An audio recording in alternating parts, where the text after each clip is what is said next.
주제로 넘어가 보겠습니다.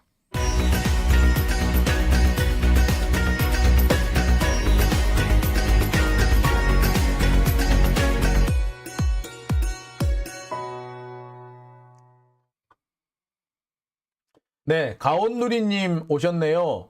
이 가온누리님이 제가 알고 있는 그 페이스북 앱 가온누리님 맞으시죠? 네, 오늘 제가 뛰어난 그 실력을 칭찬했던 그 뽀샵 실력을 제가 이렇게 칭찬해 드렸던 바로 그분이시죠? 예. 예, 가온누리님. 검찰이 궁예예요. 뭐예요? 글쎄, 궁예, 차라리 궁예처럼 관심법으로 보았노라 하면은 차라리 내가 참 더러우고 어처구니 하겠다. 아유, 진짜. 아유, 참. 어처구니가 없죠? 예, 예, 가온누리님, 그 가온누리님이 맞네요. 예, 이명주님도 오셨고요. 노나메기님도 오셨습니다. 자, 최준열님, 곤주님, 블루님 오셨고요. 오드리님도 오셨네요. 무르의 선정에서 현묘지도의 삶 TV. 무르의 선경, 잠깐만요. 죄송합니다. 무르의 선정에서 현묘지도의 삶 TV. 네, 님도 오셨습니다. 이렇게 유튜브 제목이 그렇군요. 무르의 선정에서 현묘지도는 제가 알겠는데, 무르는 또 뭔지, 혹시 알려주셨으면 감사하겠습니다. 소문이 생겨서님 오셨고요.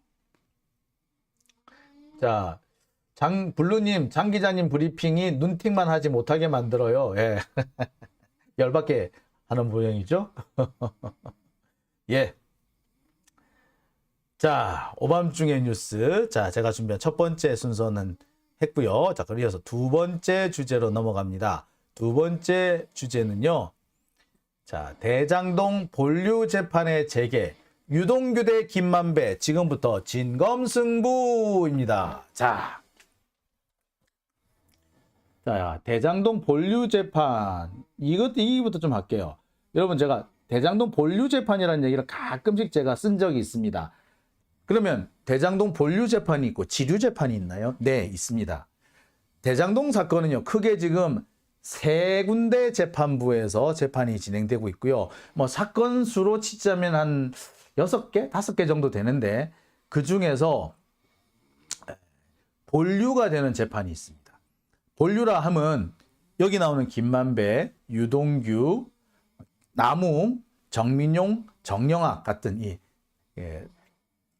대장동 민간 사업자 5명에 대한 재판을 말하는 겁니다.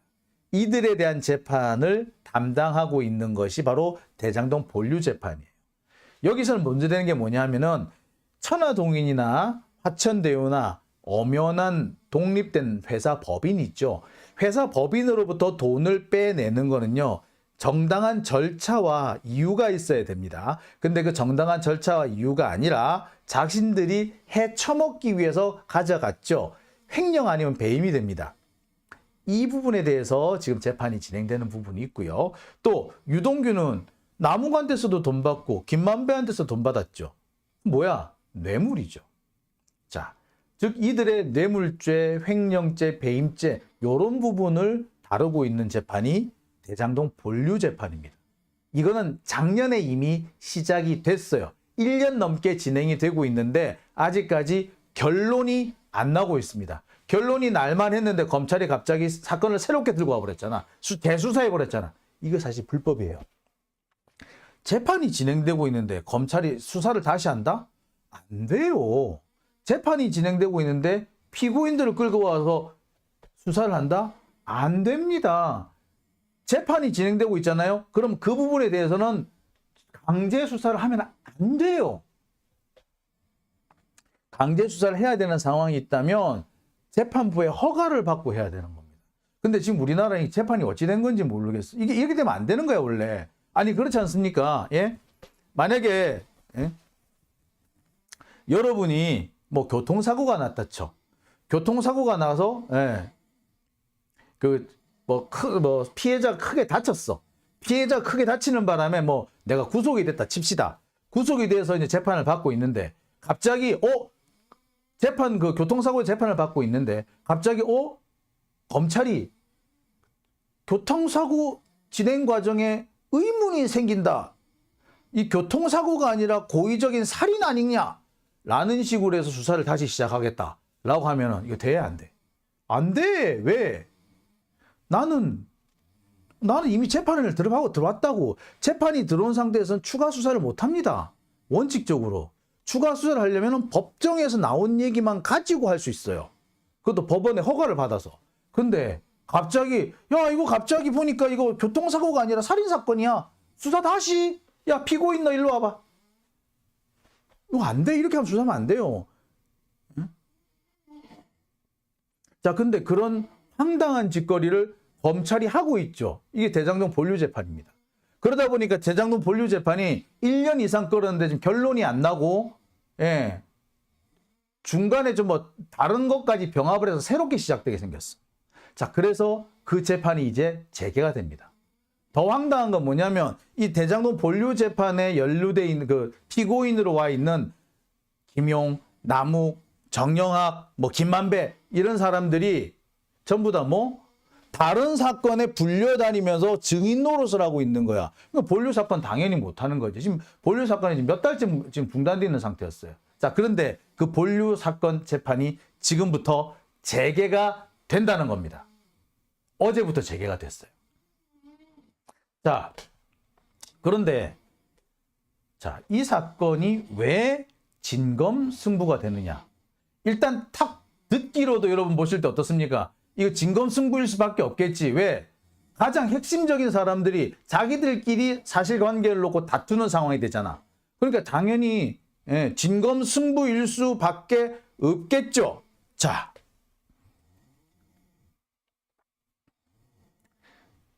그러니 바로 이 사건이 제일 중요하다라고 제가 말씀을 드리는 겁니다. 자, 이 대장동 본류 재판, 유동규, 남욱, 김만배, 정민용에 대한 재판을 말하는 겁니다. 배임, 횡령, 뇌물 혹은 이해 충돌과 관련된 내용들입니다. 여기서 이해 충돌이라고 하는 것은요, 유동규 때문에 생긴 문제예요. 유동규는 공무원이죠. 공무원은 청렴의 의무가 있고 다른 직업을 가지면 안 됩니다.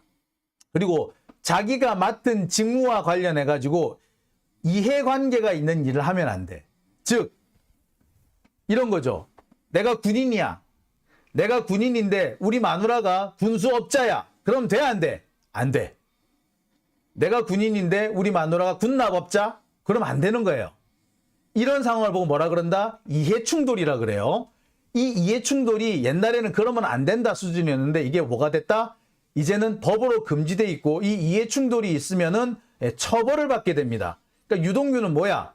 지가 대장동 사건은 대장동 개발을 담당하는 담당 공무원이었는데 개발업자하고 짜고 개발업자로부터 심지어 지분까지 받아서 일을 했죠. 이게 이해충돌인 거야. 자, 그래서 배임, 횡령, 뇌물, 이해충돌 이와 관련된 사건인데 1년 전부터 시작이 됐지만 최근에 중단이 돼 있었습니다. 왜 중단이 됐다? 예, 검찰이 재수사를 하면서 피고인들이 계속 불려다닌 거예요. 재판을 할 수 있는 시간이 없었습니다. 게다가 검찰이 새로운 수사 결과를 떡 내놓으면서 재판 진행 자체를 할 수가 없는 상황인 거지. 그래서 재판이 중단돼 있었습니다. 그리고 이 과정에서 검찰이 유동규라든지 김만배라든지 남욱에 대해서 추가 기소를 해요. 이해충돌 부분. 그러니까 작년에 시작될 때는 이해충돌 부분이 포함이 안 돼 있었는데 올해 이 이해충돌 부분이 새로 추가가 돼서 재판이 진행되게 돼 있는 겁니다. 자, 이 재판이 한동안 멈춰져 있다가 지금 본격적으로 시작이 됐어요. 다시 시작됐습니다. 당연히 그냥 척 듣기에도 와, 이게 진짠데? 이게 진짠데? 싶으실 겁니다. 여기서 뭔 얘기가 나오느냐가 사실은 다른 재판을 좌우할 수도 있어요. 유동규가 계속 지금 뻘소리를 했다 그러는데 유동규와 김만배가 정면으로 맞붙는 모습을 어디서 볼 수 있다? 여기서 볼 수 있는 거지. 그러니 진검승부지. 이게 진짜 본류 재판인 거죠. 자, 지금 현재 이 대장동 본류 재판의 재개와 관련해서 언론에서 보도하고 있는 내용입니다. 네. 자, 문제는 이 대장동 본류 재판에서 유동규, 남욱, 김만배 이 세 명의 이해관계가 엇갈리고 있다는 겁니다.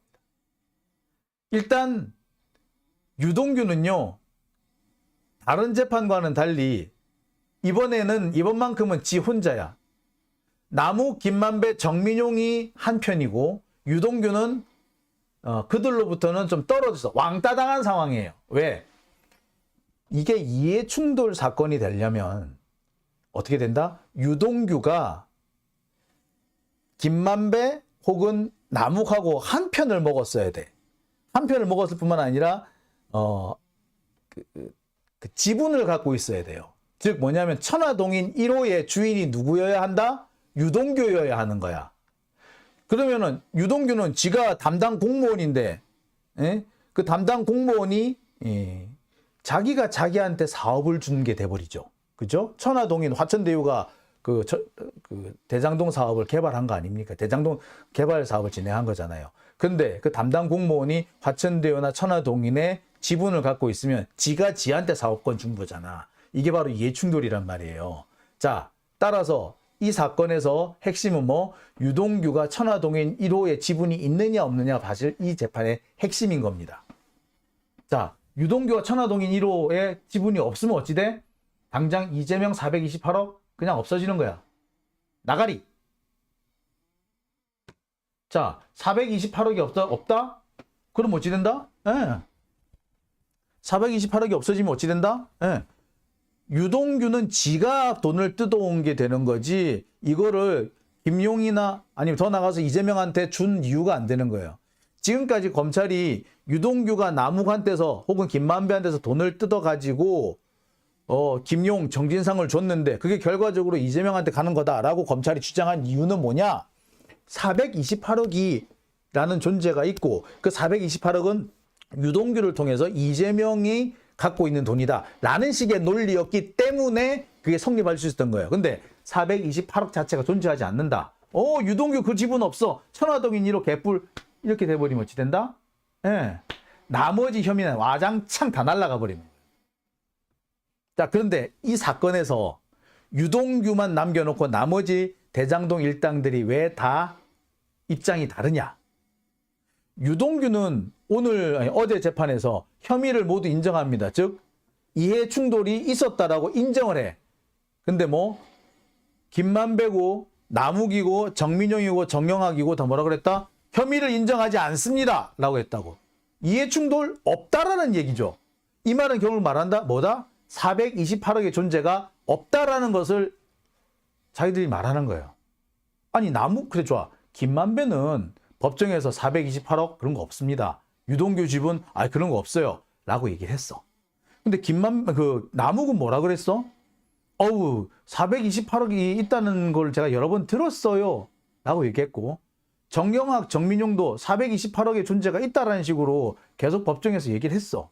근데 갑자기 이제 와가지고 혐의를 인정하지 않습니다라니. 428억의 존재가 있다라는 그 자체가 뭘 말한다? 그거는 그게 있어야지 이제 이해충돌이 되는 거란 말이에요. 그러니까 이해충돌을 인정하지 않는다는 걸 뭐란다? 428억의 존재를 인정하지 않는다는 거고, 그럼 결국에 지금까지 얘네들이 다른 법정에서 한 증언은 다 뻥이었다는 얘기밖에 안 되는 거야. 스스로 자기가 한 진술을 스스로 뒤집고 있는 셈이 된 거지. 자, 어쨌거나 유동규는 혐의 인정. 그래, 428억이 있어요. 근데 나머지는 다 몰라. 나 그런 거 몰라. 라고 하고 있어. 여기서 어떤 결론이 나오느냐에 따라 가지고 향후 대장동 사건 재판이 좌우될 겁니다. 자, 그러면 김만배, 남욱, 정민용, 정영학 얘네들은 왜 갑자기 분명히 김용, 정진상 재판에 나와가지고는 마치 428억이 존재하고 유동규가 천화동인 1호에 지분을 갖고 있는 것처럼 이렇게 떠들더니 갑자기 이제 와가지고 딴소리를 하는 이유가 뭐냐? 간단하죠. 돈입니다. 이해충돌 방지법, 부패 방지법 뭐 이렇게 여러 가지 의미로 불리는데 예, 이해충돌 방지법에서 유죄가 선고되잖아요. 그렇게 되면 뭐가 된다? 수익금 전액이 환수됩니다. 즉 달리 말하자면 대장동에서 거둬들인 이익금 4,400억 전부 다 누구께 된다? 국고로 넘어가요. 뭐 대장동에서 1,000억을 받았네, 2,000억을 받았네, 400억을 받았네, 뭐 20억을 받았네, 50억 클럽이 있네 없네, 다 말짱 도루묵 다 황, 그 전부 다 뭐 이해충돌 방지법에 따라서 전액 환수, 전액 추징. 김만배는 앉아서 그걸 당하겠어? 남욱 당하겠어? 지금까지 얘네들이 검찰한테 왜 협조해 줬는데? 검찰에서 협조해 준 이유가 뭔데? 지 돈 지키려고 한 거잖아. 근데 그 돈을 다 뜯기게 생겼어. 그러면 하겠어? 자,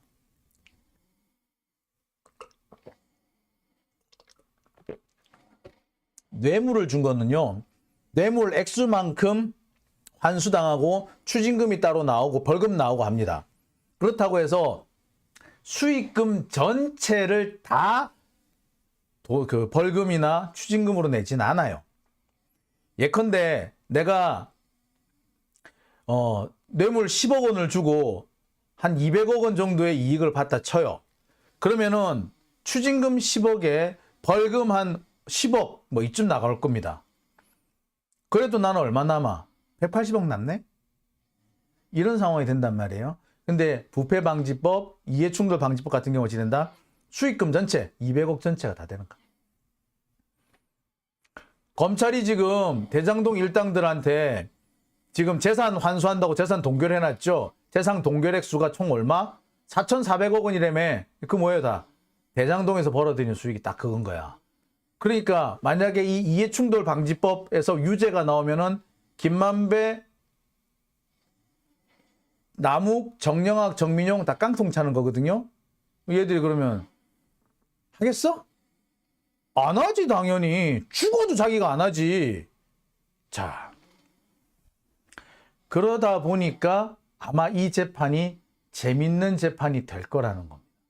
재밌는 재판이 될 수밖에 없겠죠. 실제로 그래서 유동규는 혐의를 인정했어. 그러니까 유동규는 뭐 애시당초 지 돈이 아니었다 생각하나 봐. 즉 유동규는 어떻게 보면은 여기서 지 돈이 원래 지 돈이 아닌 거지. 예? 천화동인 1호에 지 돈이 있다라고 주장을 하는데 천화동인 1호에 지 돈이 있다? 그래서 그 돈을 나중에 받아야 된다? 그러면 뭐 여기서 자기가 혐의를 인정하면 안 돼. 그 돈은 그렇게 되면 영원히 못 찾는 거야. 근데 어찌 된다? 예, 유동규만 인정하고 나머지는 인정을 안 하고 있어. 자, 한편으로 이거 그렇게 볼 수 있죠. 애시당초 천화동인 1호 지분은 유동규 것이 아니었구나. 그러니까 얘가 이렇게 선선히 혐의 인정할게요. 나는 손해볼 거 없어요. 라고 하는 거 아닌가? 자, 누구는 그런 말씀도 하십니다. 아니 그러면 유동규가 어쨌거나 혐의가 더 무거워지는 거 아니냐. 네, 무거워지기는 해요. 근데 무거워지긴 하는데 그렇다고 해서 형이 딱히 무거워지진 않습니다. 미국 같은 경우에는요, 범죄 혐의가 있으면, 그리고 유죄가 선고되면은 유죄 선고 받은 거로 각각 징역을 살게 된단 말이에요. 그래서 예를 들어서 내가 뭐 살인을 저질렀다. 근데 살인을 저지르기 위해서 문을 부시고 들어갔고, 문을 부시고 들어가는 과정에서 남의 집에서 쓰고 있는 그 쇠파이프를 가져왔다. 훔쳐왔다. 그랬으면 기물파손, 그 다음에 절도, 그 다음에 주거 침입, 살인 다 유죄가 돼서 각각 처벌을 받습니다. 하지만 우리나라의 경우는 어찌 된다? 포괄일죄라고 해서 살인죄에 대해서만 처벌받게 돼 있어요. 그리고 이런 거 보면 이제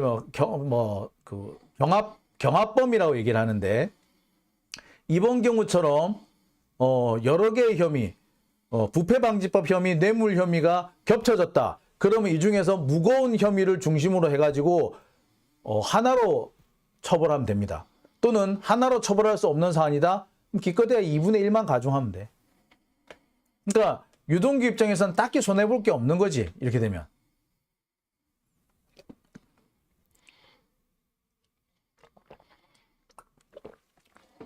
유동규 같은 거 이렇습니다. 하나의 행위잖아요. 대장동 사건에 대한 하나의 행위잖아. 근데 하나는 뇌물이 성립되고 하나는 부패방지법이 성립이 돼요. 그렇게 되면 하나의 행위에 두 가지 범죄가 성립되잖아. 그럼 어찌 된다? 제일 무거운 거 하나만 처벌하면 돼. 유동규 별로 그렇게 혐의 무거워지지 않아요. 아니야. 사람들이 조금 착각하시는 부분이 있는데 그렇게 해야 되는 거 아닙니다. 자, 어떻습니까? 좀 어렵나요? 이 법조 얘기까지 하다 보니까 이게 조금 어려워질 수도 있는데 네. 자, 오밤중의 뉴스 함께하고 계신 지금 시각 0시 35분을 지나고 있습니다. 자, 삼성동에서 무슨 집회가 있나요? 토요일에 제가 좀 확인을 해보겠습니다. 삼성동에서 강남에서 토요일에 집회가 글쎄 지금까지 제가 확인한 건 없어요. 토요일 날 집회, 지금 금요일 날 집회가 내일 같은 경우 어제 오늘 같은 경우에 지금 건설노조하고 민주노총에서 준비하고 있는 집회가 있고요. 내일 같은 경우에는 간호사들의 이 집회가 있을 예정입니다. 그러니까 지금 뭐 계속 집회가 열리긴 합니다만 삼성동은 제가 아직 모르겠습니다. 확인 한번 해볼게요. 자, 억세님 수익금 모두 몰수해서 공공주택 짓자라고 하셨고요. 그레이스 K님 위증죄로 싹 다 구속시켜야 한다라고 하셨네요. 예. 참 습니다. 제가 이걸 이 대장동 사건에 대해서 제가 설명할 때마다 되게 어떨 땐 되게 황당한 것이 법이 어떻게 악용된다. 법꾸라지들이 이렇게 빠져나간다. 요렇게 하면 요렇게 된다. 이게 꼼수다. 이런 얘기를 너무나도 많이 설명을 드린 것 같아요. 그래서 아마 들으신 분들은 대장동 사건 때문에 이 대장동 일당 특히 남욱, 유동규, 정영학, 김만배 이런 사람들이 이익을 본 거에 되게 열받죠. 그 다음에 50억 클럽 때문에 화딱지 나죠. 하지만 그보다 더 열받는 게 법꾸라지들이 이렇게 헤쳐먹는구나. 지금 여러분 박영수 있잖아요. 늘 말씀드립니다만 박영수가 이 대장동 사건의 핵심이자 본류라고 얘기했지 않습니까? 사실 이 대장동 사건은 박영수 게이트라고 제가 늘 말씀을 드리잖아요. 근데 검찰이 박영수를 수사를 못해요. 수사하는 척만 해.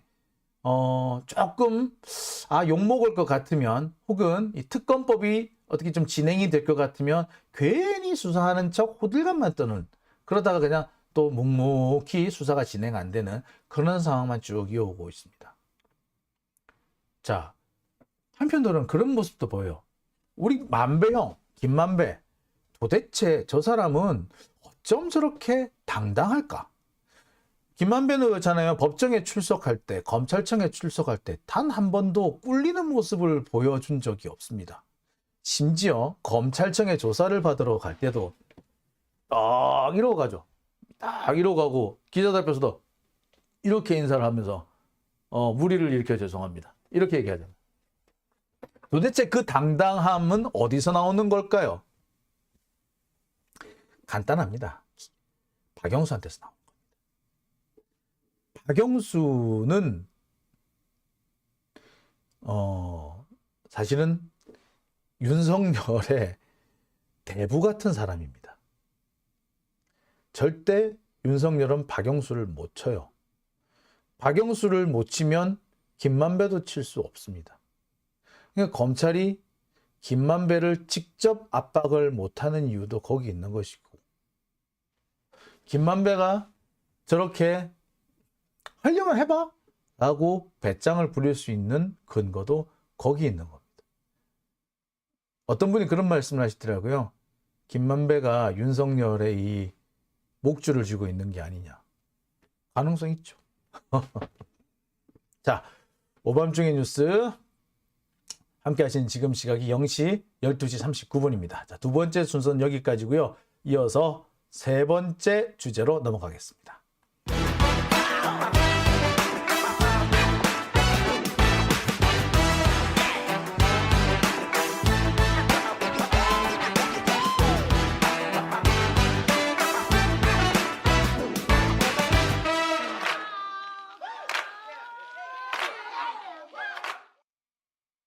네, 오밤중의 뉴스 함께하고 계신